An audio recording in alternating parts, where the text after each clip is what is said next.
Good morning, cadets. We have completed the topic that is magnetic effects of electric current. In the previous video, we have discussed about domestic electric circuits and we discussed what are the important things to be remembered regarding earthing, short circuit, right? What are the safety measures? What is the importance of electric fuse and all? Let us solve one simple problem. Based on this, we will come to know the importance of the domestic electric circuit and the importance of safety measures. An electric oven of 2 kilowatt power rating, is operated in a domestic electric circuit of potential difference 220 volts that has current rating of 5 ampere. What is the result? Explain.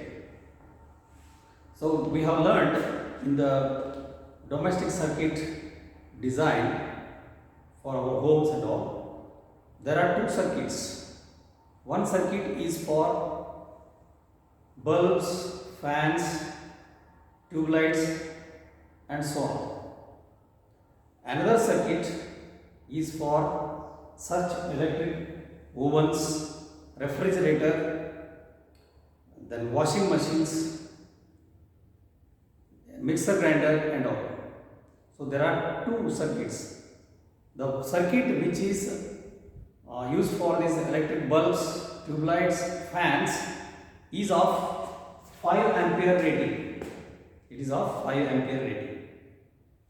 And that of the electric oven, refrigerator, washing machine, mixer grinder, electric iron, electric toaster, it is of 15 ampere.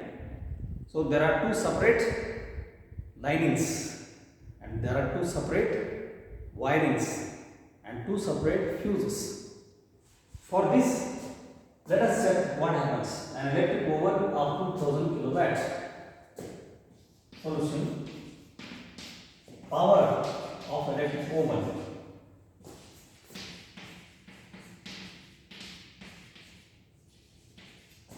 P equal to 2 kilowatts, that is equal to 2000 watts, and a voltage, AC voltage, that is used for domestic purpose. Voltage is nothing but potential difference. Potential difference used in our home appliances. For all home appliances, it is 220 volts. Then, how much is the current drawn? Can be calculated. Current drawn by this electric oven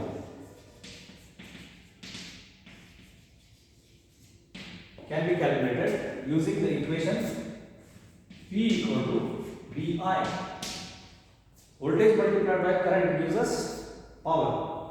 Therefore, current I is equal to, current drawn I is equal to P by V. You can see here 2000 watts divided by 220 volts. 220 volts. Right?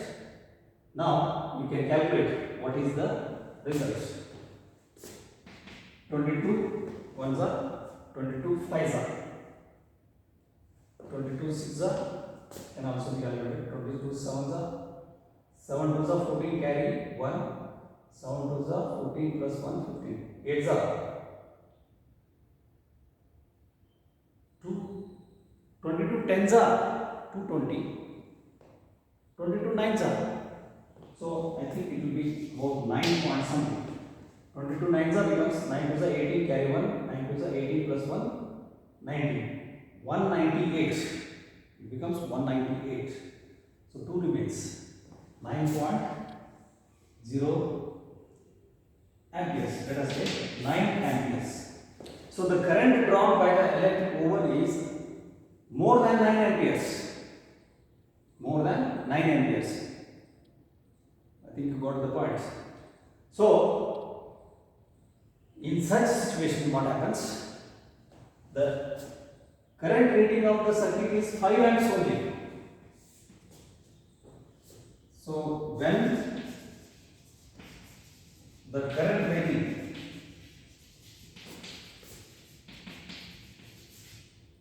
of domestic circuit or electric circuit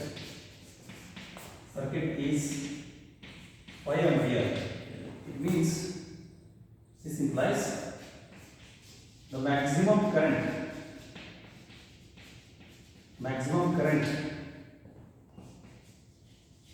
that fuse wire, it means the live wire first passes through the fuse, as we have studied in the earlier case.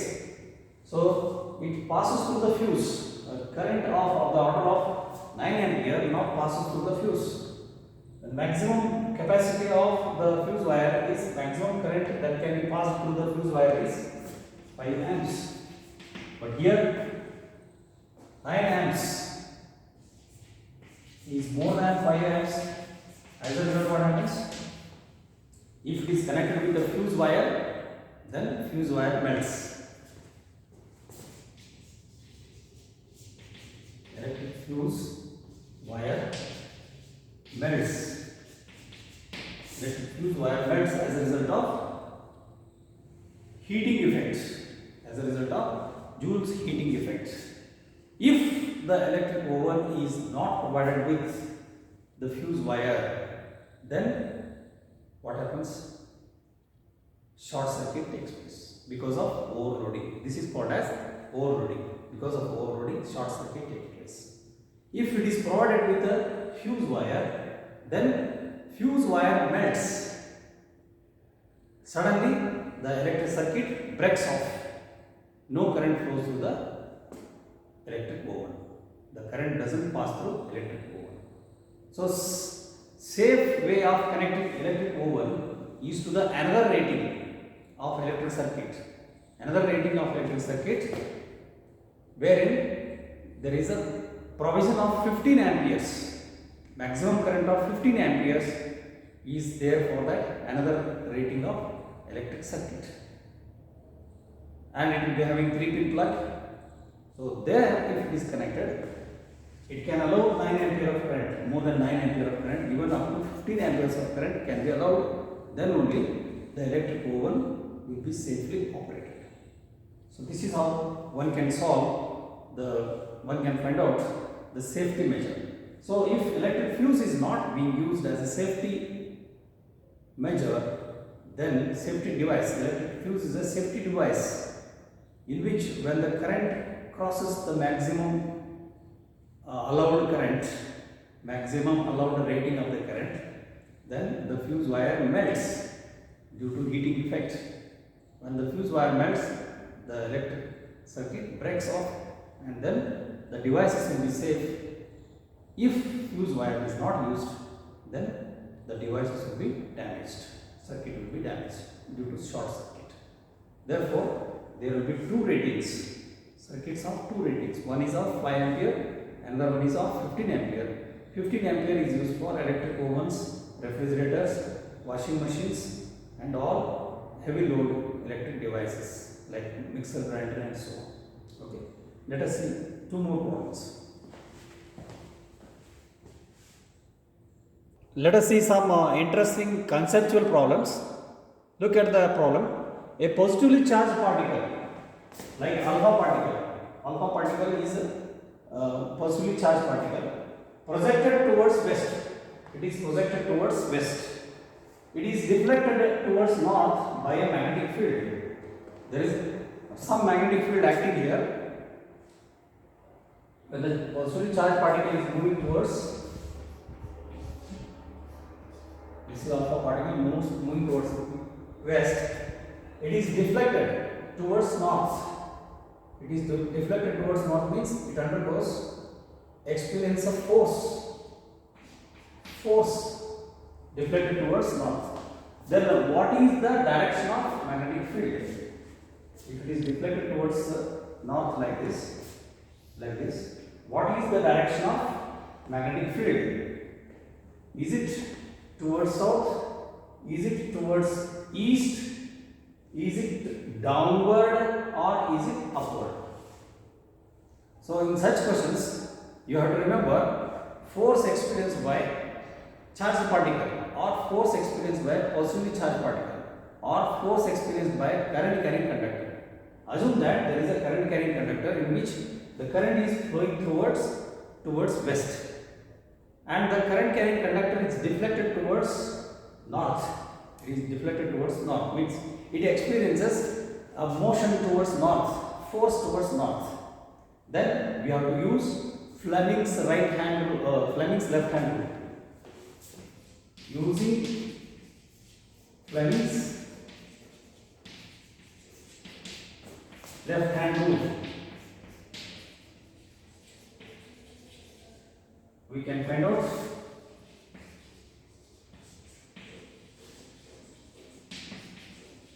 the direction of magnetic field. Find out the direction of magnetic field acting on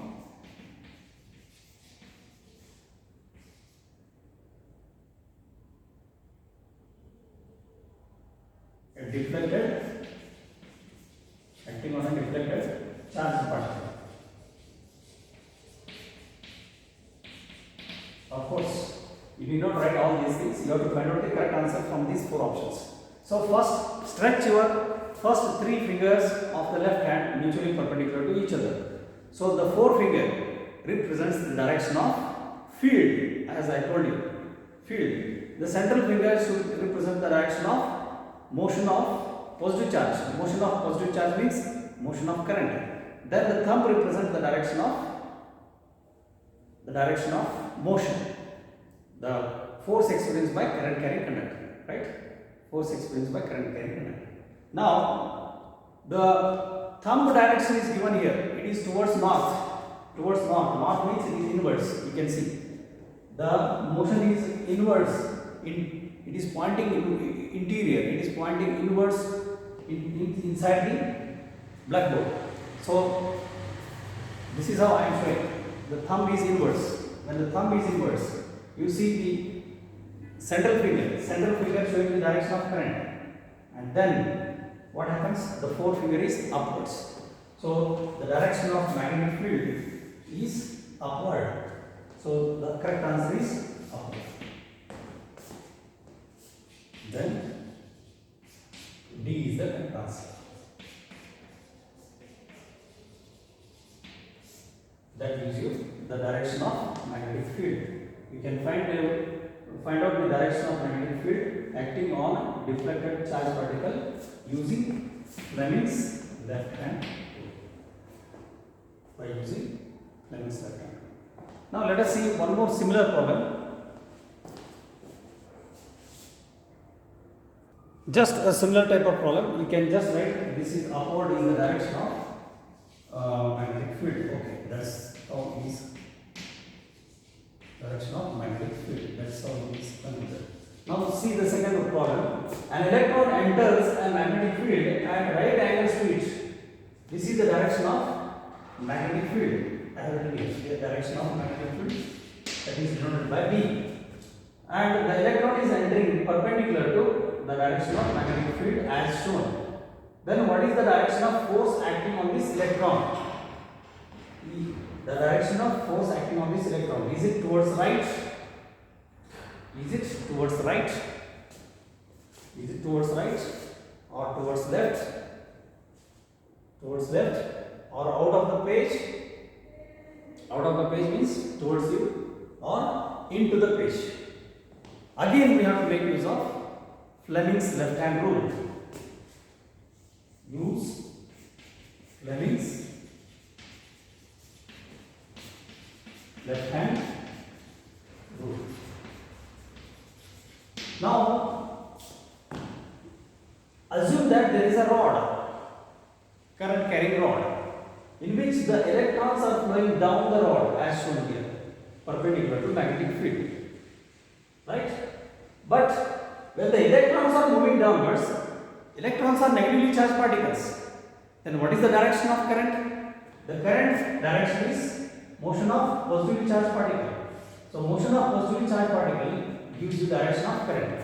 So the direction of current is exactly in the opposite direction, exactly opposite direction of the electrons. So the central finger, again, the central finger represents the direction of current carried by the conductor, and the forefinger, index finger, shows the direction of magnetic field. See the thumb points inwards.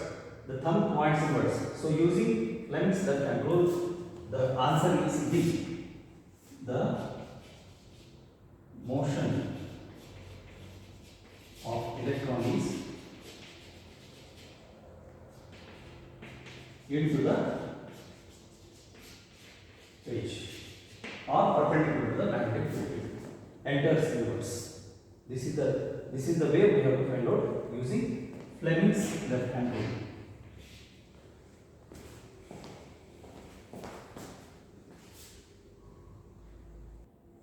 Just a similar type of problem is there.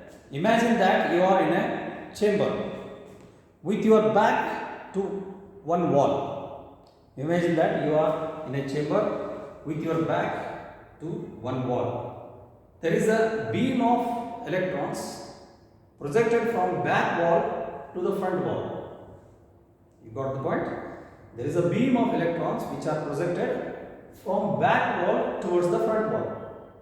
Due to the strong magnetic field, this beam of electrons is deflected towards right. This beam of electrons is deflected towards the right. The direction of motion is, the direction of force experienced is towards right. Then what is the direction of the magnetic field? Is it upward? Is it downward? Is it along the stream of direction of electrons, or is it opposite to the stream of direction of electrons? It is just a similar problem as we have discussed just now. When the electrons are projected from back wall to front wall, you have to assume that the current is from front wall to back wall. The current is from back wall to front wall. So the central finger represents the current. Right? Again stretch the first three fingers of your left hand, Fleming's left hand rule. Again you have to apply. So the current is moving from front wall to back hand, that is central finger is towards me, and you see the thumb is towards right. When the thumb is towards right, when will be the thumb towards right? It will be possible if and only if the magnetic field is downward. So magnetic field is acting vertically downwards. When the strong magnetic field is acting vertically downwards on the stream of electrons projected from back wall to front wall, then the stream of electrons will be deflected towards right. Okay, I think you got the point. This is how we have to solve the problems using Fleming's left hand rule.